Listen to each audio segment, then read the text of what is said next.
As technology advanced at an exponential rate, so too did prosperity, and ultimately conflict. Before long, the entire world was embroiled. In the end, nearly all life on Earth was wiped out. As humans squabbled, natural disasters intensified. Volcanic eruptions leveled cities. The sea rose and began to consume the planet. Humanity experienced a mass extinction event. Soon, the surface of the Earth became a barren wasteland, completely inhospitable to life. Error, against the odds, computed to be 42,791 to 1, some humans survived. Therefore, the planet was only nearly completely inhospitable to life.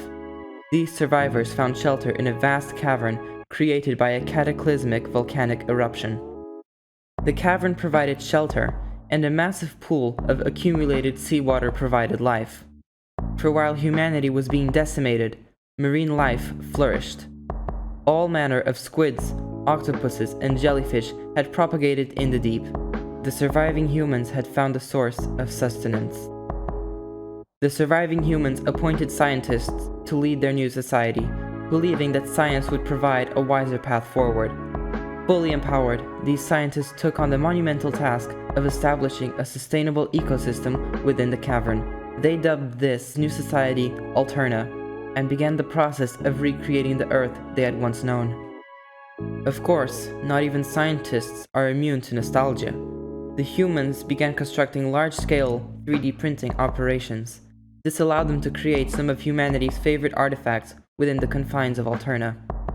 Additionally, they created a robust information management system designed to indelibly record all of humans' precious knowledge.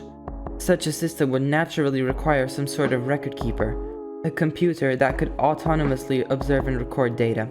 The scientists achieved their aim with the development of Orca, also known as the omniscient recording computer of Alterna. As life in Alterna moved forward, one scientist discovered a new way to make liquid crystals from the bodily fluids of squids. These new crystals could change color in response to faint and fleeting electrical signals emitted by living organisms. To put that in more human terms, these crystals could read minds, and then output imagery that matched the viewer's innermost thoughts.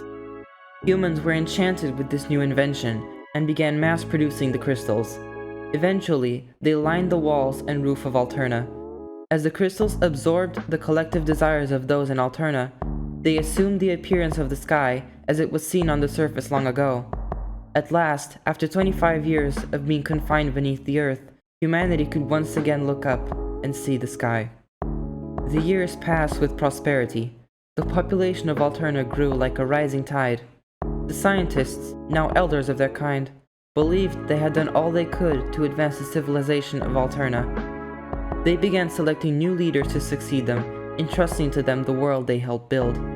Humanity's new leaders inherited both the brilliance of their predecessors and their unquenchable thirst for innovation. This new generation, born and raised in deep Alterna, would prove to be every bit the match of those they were to succeed. They soon grew restless at the sight of the liquid crystal sky, believing they deserved to behold the reality that existed outside the cavern. The elders, who knew what awaited outside the safe haven of Alterna, issued stern warnings to the brash young scientists. Nevertheless, the young scientists pressed on with their plan, the construction of a massive rocket ship to escape Alterna. Sadly, as the boosters were ignited for the first time during a launch test, tragedy struck. The energy from the rocket boosters overloaded the cavern's liquid crystals. A violent and terrible chain reaction ensued. Without warning, the stone walls of the cavern began to shatter, raining debris down on humanity. Alterna, the last civilization of once prosperous humanity, was no more, and those few who escaped the carnage would soon follow it into death. As the inner walls of Alterna collapsed, thousands of tons of rock and liquid crystal plunged into the waters below. As these crystals washed to and fro among the flotsam and jetsam of humanity's former colony, they broke into microscopic fragments. Because they had repeatedly absorbed and reflected humanity's wishes over so many years, the crystals now retained those feelings.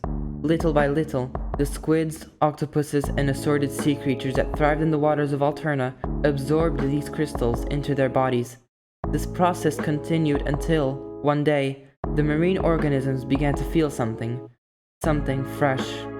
These fresh impulses bore a striking resemblance to humanity's passive desire to return to the Earth's surface. Spurred by these impulses, and whatever else may have been floating in the polluted waters, the sea creatures began to evolve rapidly. Each species developed pulmonary respiration, mobility, and other traits consistent with land-dwelling creatures. They began to adapt. Their intelligence grew at a remarkable pace across generations. Some species even gained extraordinary camouflage capabilities. A point of no return arrived. The sea creatures of Alterna set foot on dry land and never looked back. Like humans, they strove for the surface. Of course, survival on land was harsh, but the creatures were persistent. Soon, they found the tunnels that humans had used to escape the apocalypse. With their path forward now clear, these fresh, fledgling beings left the ruins of Alterna behind and set their sights on the surface world. The beings that had emerged from the water soon emerged from the cavern of Alterna itself. From there, they flourished quickly. It wasn't long before they had explored every corner of the world. This epical event gave great significance to the crater above Alterna and its surrounding territories, now referred to as the Splatlands. The region would, from that point on, be known as a land of fresh beginnings. Among the creatures that now thrive on the surface, these newly evolved beings, having scattered themselves across the globe, soon gave rise to distinct cultures and unique ways of life. Out of all the species now roaming the earth, squids and octopuses soon distinguished themselves via intelligence and fresh vibes, so to speak. It wasn't long before they became the apex species of the planet. Now, I must fast forward a bit. 5,000 years later, a peculiar individual was born. This squid quickly rose to fame in the Splatlands due to some unique characteristics. Yes, this individual was embraced as a prophet, gifted with numerous revelations that they shared across their fellow squids. It was another turning point for squid kind. During this period, the foundations for modern cephalopod civilization were laid. That individual squid is now widely known and celebrated as the progenitor of the modern-day inkling. Recall for a moment the first apocalypse that devastated the human race. Those who escaped into the caverns of Alterna were not the sole survivors. There were others who escaped via a giant rocket ship, the Ark Polaris. Launched in the nick of time, this ship was laden with many of Earth's species that had been placed in a cold sleep. The mission was simple: find another planet to replace the Earth. Considering the circumstances of its launch, the Polaris had a smooth voyage until it reached the edge of the solar system. It was at that point that debris struck the vessel, damaging its navigation system. The crew was able to turn the ship around and head back towards Earth, but the effort was in vain. There was not enough fuel to attempt a landing. The Ark Polaris drifted aimlessly for 10,000 years. Eons passed. The once stable orbit of Polaris decayed over time until the ship found itself in the inescapable pull of the Earth's gravity. Re-entry was not kind to its inhabitants. All perished, save one. Bear number 3, an experimental subject who had retained consciousness within his cold hibernation, survived. For 12,000 years, he had dreamed and plotted. Fully awakened, Bear number 3 came to a terrible realization. He had not landed on a new planet. He was back on Earth. And yet, it was not an Earth he knew. This Earth, it seemed, was dominated by sea creatures, not a single mammal to be found. In the course of his search for a single fellow mammal, Bear number 3 used navigational equipment from the wreckage of the Ark Polaris to discover Alterna. It was a wasteland, of course, but a few of the liquid crystals that had once covered the walls and ceiling remained. With knowledge built during his thousands of years of dreaming, he repaired some of Alterna's facilities and began researching the crystals.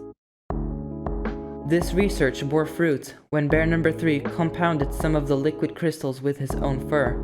The experiment created an entirely new substance with one terrifying property: it could transform any living creature into a mammal.